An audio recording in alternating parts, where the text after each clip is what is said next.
এইরকম black background aquarium কার না পছন্দ। সাধারণ অ্যাকোরিয়ামকে কিভাবে আমি এইরকম ব্ল্যাক 3D কালার অ্যাকোরিয়াম বানালাম দেখো। তার জন্য দোকান থেকে নিয়ে নিয়েছি একটা ভিনাইল পেপার। যে কোনো অ্যাকোরিয়ামের দোকানে তোমরা কিন্তু এরকম ভিনাইল পেপার পেয়ে যাবে।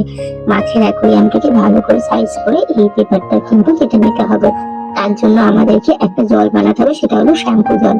একটা শ্যাম্পু জল বানিয়ে নিতে হবে। শ্যাম্পু জল বানানোর পর এই পেপারটার উপর আস্তে আস্তে করে ভালো করে দিয়ে দিতে হবে স্প্রে করে। আর যে মাছের অ্যাকোরিয়ামটা রয়েছে তার উপরেও কিন্তু স্প্রে করে মাছের অ্যাকোরিয়ামের উপরেও এইরকম জলগুলো স্প্রে করে দিবে। শ্যাম্পু জল কিন্তু বানাতে হবে, নইলে কিন্তু পেপারটা আটকাবে না।